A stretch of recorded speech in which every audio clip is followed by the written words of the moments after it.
Dante Moncada, periodista, comunicador, encuestador, asesor político y analista estratégico. Gracias por venir, Dante. Gracias a ti, Rolando, y gracias a todo tu programa y audiencia. ¿Listo para ser cuestionado? Adelante. Con toda la transparencia. Siempre. Como debe ser. Entremos en tema. ¿Quién es Dante Moncada? Soy un consultor morelense, orgulloso, que ha trabajado dentro y fuera de México y que ha sido funcionario público en varias ocasiones. Padre de familia y también alguien convencido de que México está cambiando por el esfuerzo de la gente. A todo esto, ¿sigue vivo el panista que llevas dentro? Yo creo que se fue hace mucho tiempo. ¿Por qué? Porque hubo momentos en donde el PAN ya no le respondió a la gente y la gente simplemente se desencantó. ¿Entiendes de política? Creo que sí, y he tenido la oportunidad que desde muy chico conviví con gente en partidos y también con gente en gobierno que tenía esa función de servir al público, de servir a la gente. ¿Cómo entiendes la política? Como el oficio más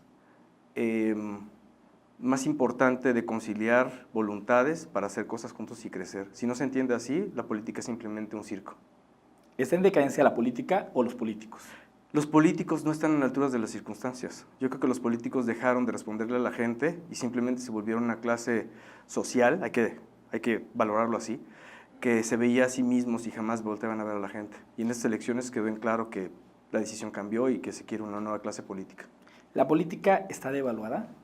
Sí, porque muchos políticos la han devaluado, con excesos, corrupción, falta de cumplimiento en las promesas, pero sobre todo por un desprecio al ciudadano. El ciudadano se ha levantado en diferentes países y ahora ocurrió en México para demostrar con el voto, de manera limpia y democrática, que no están satisfechos con lo que les han dado. ¿La política ha transitado del dogmatismo al pragmatismo? Sin duda. Y yo creo que hoy los partidos tienen una crisis seria de valores e ideología. Y si no se recomponen, el sistema de partidos va a ser pobre en una oferta de contrastes para el ciudadano. ¿La corrupción es un fenómeno cultural?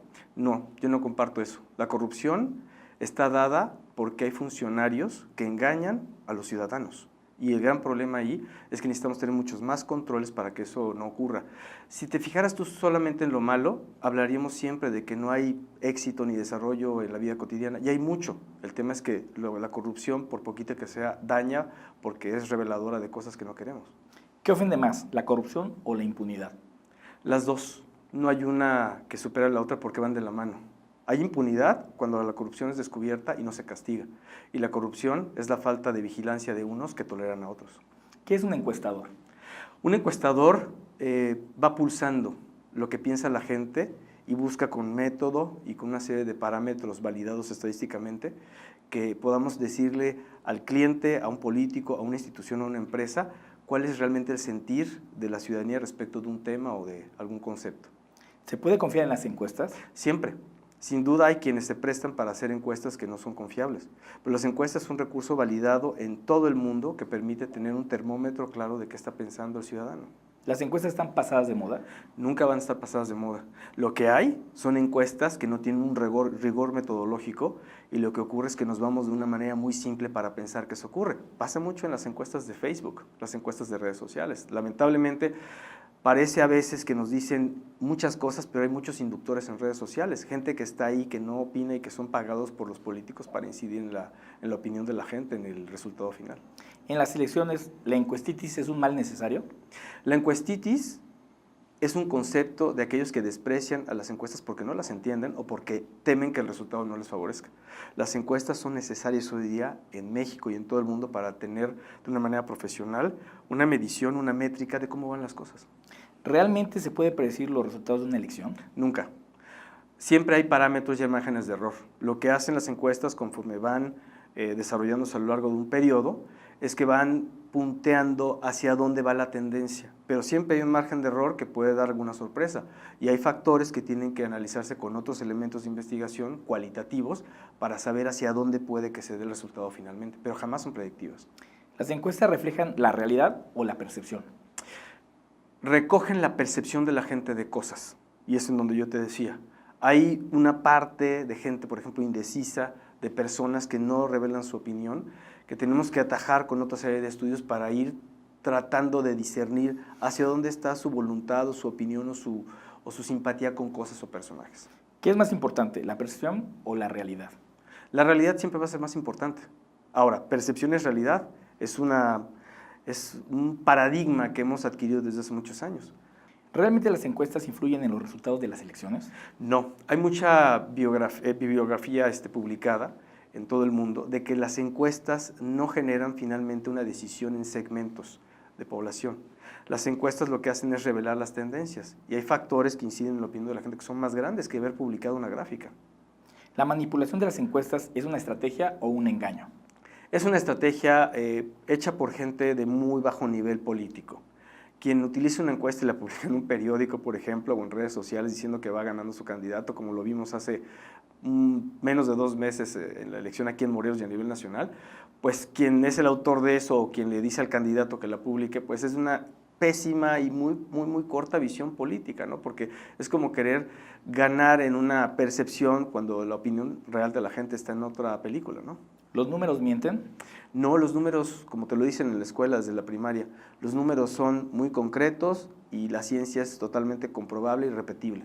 Así son las estadísticas. ¿La forma de hacer campaña debe de evolucionar? Sin duda.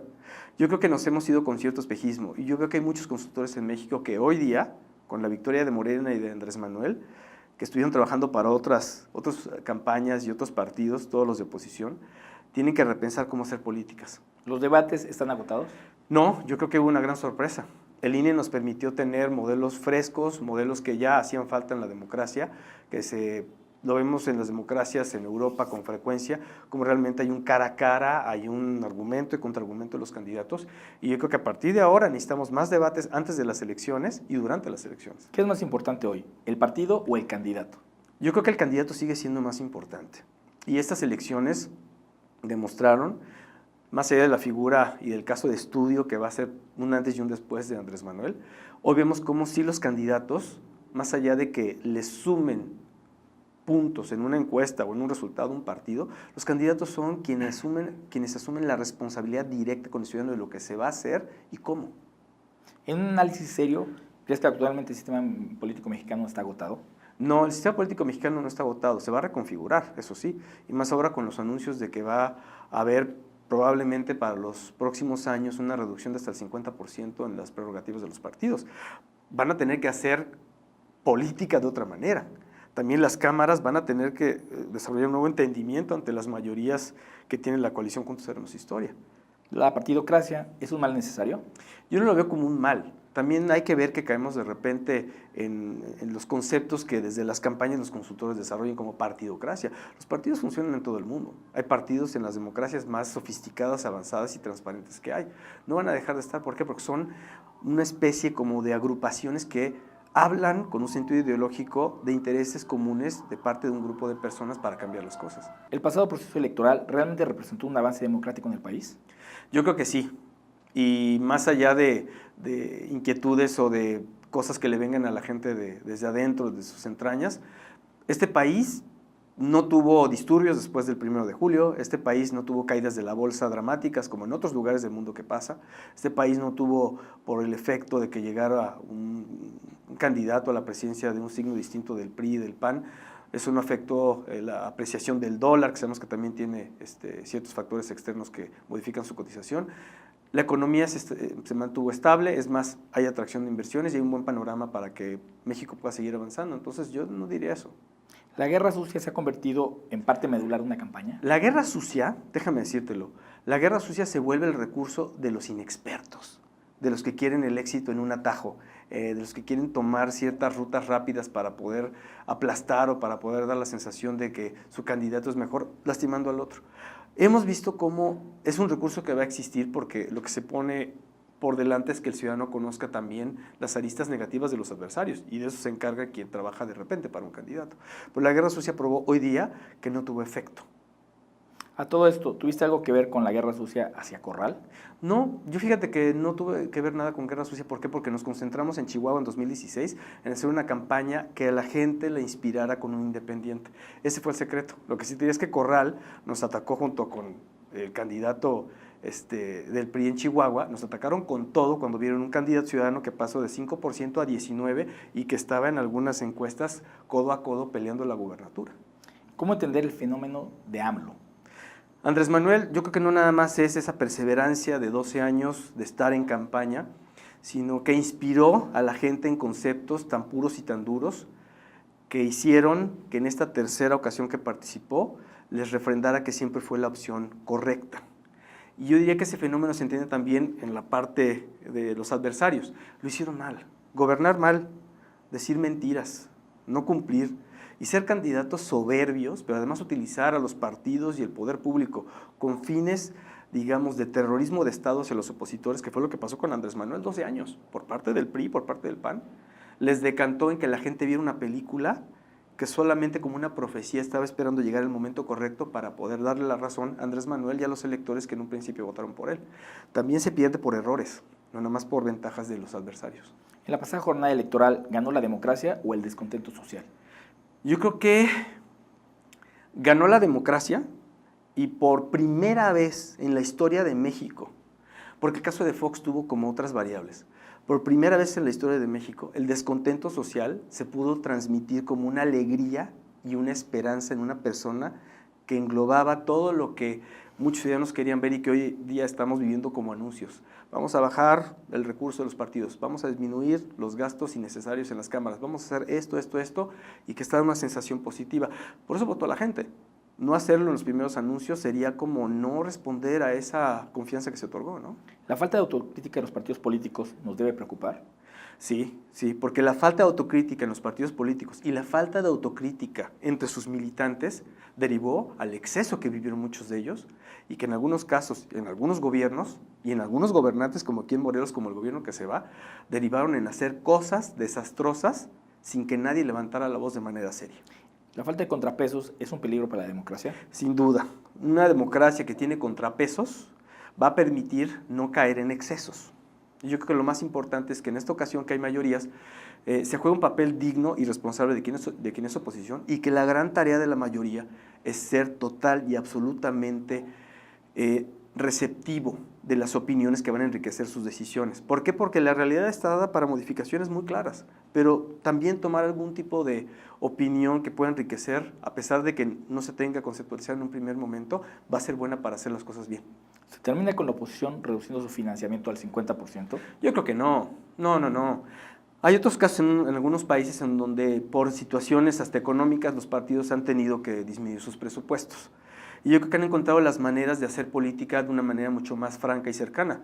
También hay que ver si los partidos ya no quieren salir a tocar puerta por puerta. Si les da flojera a eso y están esperando tener los espacios y los recursos para hacer campañas muy vistosas y caras, pues bueno, que vayan cambiando esa visión y se empiecen a poner sus mejores zapatos para caminar las calles de México y hacerlo como se hacía hace 35 años que no había tanto dinero para los partidos. ¿Hoy las candidaturas independientes son un espejismo? Yo creo que las candidaturas independientes en esta elección perdieron como dinamismo, perdieron energía. ¿Por qué? Porque no hubo proyectos serios ni tan puntuales que hubiéramos visto en la crónica de las elecciones en todo el país. Aquí en Morelos hubo más de 20 candidatos, si no mal recuerdo, a posiciones independientes, y me parece que ganó uno nada más para alcalde, en un municipio muy pequeñito, que revela que no prendieron, que les faltó algo. Y yo lo que siempre digo, las campañas, a pesar de que son independientes, se hacen de manera profesional. Una campaña política no se puede hacer como con intuiciones, a pesar de que sea independiente, ¿no? ¿Sigues creyendo que los candidatos independientes pueden derrumbar a los partidos políticos? Yo creo que sí, cuando realmente aglutinen el sentido de las mayorías, el sentido del ciudadano frente a opciones políticas deterioradas y que no le respondan a la gente. Así pasó en Nuevo León, en Chihuahua estuvimos muy cerca de hacerlo y en diferentes lugares de la República ocurrió, como el caso de Morelia y otros municipios en el país, ¿no? Tropicalicemos un poco. En Morelos ganó Cuauhtémoc Blanco. ¿Ganó Cuauhtémoc Blanco o Morena? Morena yo creo que fue quien dio la victoria. ¿Por qué? Porque tú nada más ves la votación que hubo por cada partido en las coaliciones. Y yo creo que es muy claro que Morena tuvo, sin duda, más votos. La victoria de Cuauhtémoc Blanco, ¿qué mensaje le envía a los partidos políticos y a los políticos sobre todo? Yo creo que lo parafraseamos en algún momento también por aquí contigo, es ¿qué tan mal era la oferta de los políticos tradicionales que políticos ordinarios perdieron con un futbolista extraordinario? Esta es como un poco la paradoja, ¿no? Yo creo que el mensaje ¿cuál fue? Que la gente no quería esta clase política y que en un ciudadano que hasta ahora es alcalde de Cuernavaca, vieron una propuesta que sumada a la potencia y al cariño de Morena, podía ofrecerles un entorno distinto, una administración, un gobierno diferente, y que ese es el gran reto, hacerlo bien. En un verdadero análisis y de manera seria, ¿una elección se gana con votos o dinero? Se gana con votos. Tú puedes tener todo el dinero del mundo, pero pregúntale al PRD aquí, a la alianza que hizo con el PSD. Pregúntale a los partidos grandes, que hasta hace poco tenían las grandes cantidades en sus recursos como partidos por prerrogativas en Morelos. Con todo el dinero del mundo, el PRD no ganó. Aquí en Morelos. Vimos despliegue publicitario inédito en Morelos y se fueron al hoyo. ¿Quién fue el gran perdedor de la elección en Morelos? Graco. ¿Hacia dónde debe transitar nuestra democracia para generar una representatividad real? Yo creo que debemos tener una mayor participación ciudadana a través de la ley, porque las elecciones y el modelo de ir a votar por candidatos ese no va a cambiar. Pero yo creo que debemos recuperar la ley de participación ciudadana. Debemos tener como más claridad en el diseño de una ley que permita el referéndum con unas decisiones muchísimo más fuertes para cambiar cosas que podamos observar por parte del legislativo, del ejecutivo, que no nos parezcan. No podemos tener una serie de diputados como los que se van ahorita de esta legislatura, que son unos bribones, que toman la ley para acomodar intereses, personajes y trascender o blindarse. Eso no puede pasar. ¿Dónde está el ciudadano? Los que van a llegar, llegan hasta septiembre. Los que están ahorita, los ciudadanos viviendo eso, ¿cómo se defienden? Dante, te agradecemos mucho la apertura a los temas con la brutalidad de siempre. A ti gracias, Rolando, y gracias a toda la gente de aquí de Círculo de Poder.